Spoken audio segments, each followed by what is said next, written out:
Welcome back, student. The next topic we're going to discuss today in the chapter biotechnology and its application is gene therapy.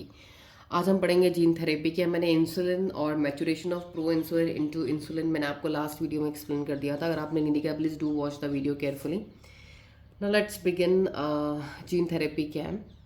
If a person is born with hereditary diseases, अगर कोई भी person hereditary diseases से born हो रहा है, मतलब कोई भी जेनेटिक डिजीज़ है, कैन अ करेक्टिव थेरेपी भी taken for such a disease, क्या कोई थेरेपी ऐसी ली जा सकती कि अपनी उसकी डिजीज़ से उसको छुटकारा मिल सके? Gene therapy is an attempt to do this. Gene therapy इसका एक सोल्यूशन है.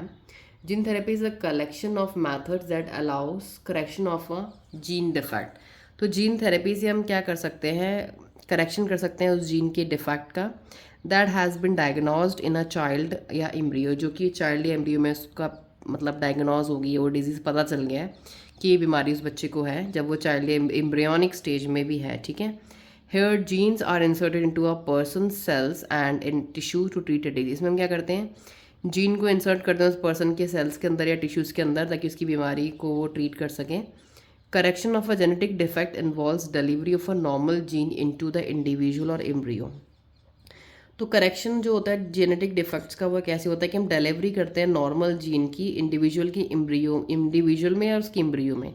नॉर्मल जीन्स हम उसकी एम्ब्रियो में डाल देते हैं to take over the function of and compensate for the non functional gene, और जो भी उसका लॉस हुआ है नॉन फंक्शनल जीन की वजह से उसका वो कंप्लीट कर सके वो फंक्शंस को.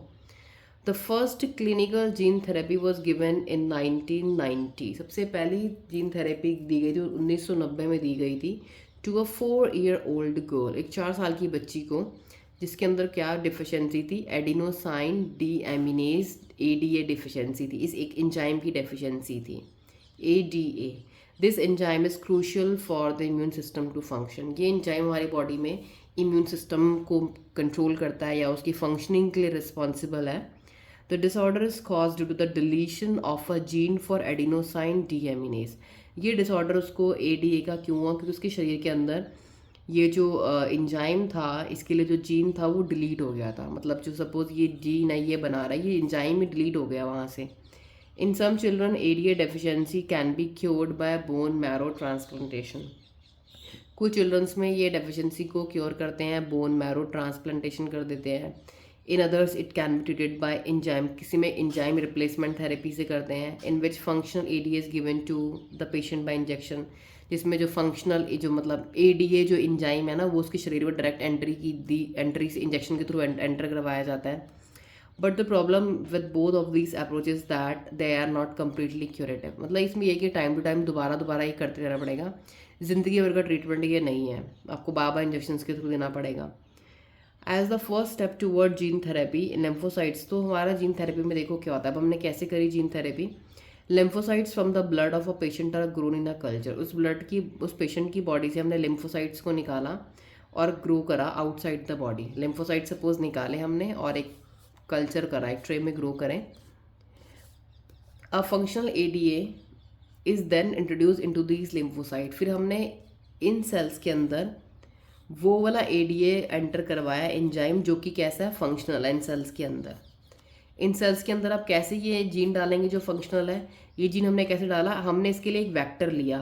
जो वेक्टर हम एनिमल्स में यूज़ करते हैं ना ह्यूमंस में, वो वेक्टर का नाम है रेट्रोवायरल. रेट्रोवायरल देखिए अंडरलाइन करिए. रिट्रोवायरल में हमने सपोज ये रिट्रोवायरल वेक्टर हमने इसमें ये जीन लगाया, कौन सा? फंक्शनल है जो काम का है. ये जीन इसमें लगा. अब ये वेक्टर इस जीन को लेकर इन सब सेल्स के अंदर चले जाएंगे. अब इन सब सेल्स के अंदर क्या चलेंगे? फंक्शनल ADA चले गए और which are subsequently return to the patient. और ये हमने सेल्स फिर पेशेंट की बॉडी में डाल दिए जिसके अंदर हमने फंक्शनल जीन डाल दिए. However as these cells are not immortal the patients require periodic infusion of such genetically engineered lymphocytes. अगर होता है कि जो हमारे WBCs या वाइट ब्लड सेल्स लिम्फोसाइट्स है ये इमॉर्टल तो है ना, ये भी मर जाते हैं कुछ दिनों बाद, इनका भी टाइम पीरियड होता है. तो ये सेल्स भी हमारे मर जाएंगे तो हमें फिर से दोबारा से ये प्रोसेस को रिपीट करना होगा. However if the gene isolate from marrow cells producing ADA is introduced into cells. अगर हम जीन आइसोलेट कर रहे हैं मैरो सेल्स में से, जो हमारे बोन्स के अंदर जो हमारा स्पॉन्जी फ्लूइड होता है जहाँ हमारे सेल्स बनते हैं, अगर हम वहाँ से फ्लूइड को आइसोलेट कर रहे हैं, जीन को अगर हम वहाँ से निकाल रहे हैं जो कि ADA बना रहा है, और उसको हम इंट्रोड्यूस करा रहे हैं सेल्स में अर्ली एम्ब्रियोनिक स्टेज में, मतलब अभी जब एम्ब्रियोनिक स्टेज में है बच्चा, तो ये परमानेंट क्योर हमारा हो सकता है। जीन्स को मैरो सेल से निकाल कर और उसको इंट्रोड्यूस करा रहे हैं एम्ब्रियोनिक स्टेज में, ये परमानेंट क्योर है। ये जो हम लिम्फोसाइट्स निकाल के ग्रो करवा के इसमें अंदर डलवा रहे हैं, तो ये हमारा, इनको हमें पीरियडिक इन्फ्यूजन, बार बार हमें ये रिपीट करते रहना पड़ेगा। तो this is the gene therapy.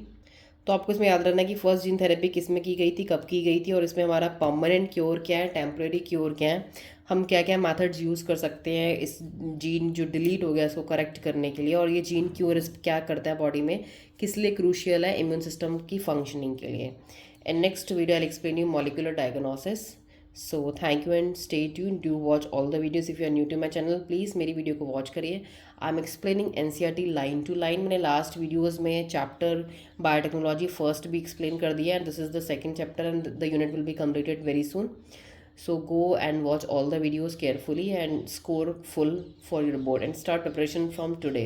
Because जितना आप लेट करेंगे उतना आप एनसीईआरटी को बार बार रिवाइज नहीं कर पाएंगे। एनसीईआरटी को बार बार रिवाइज करने से ही आपके जो मार्क्स होते हैं वो इंक्रीज़ होते हैं। क्वेश्चन पेपर जो होता है वो पूरा एनसीईआरटी बेस्ड होता है। सो thank you and stay tuned.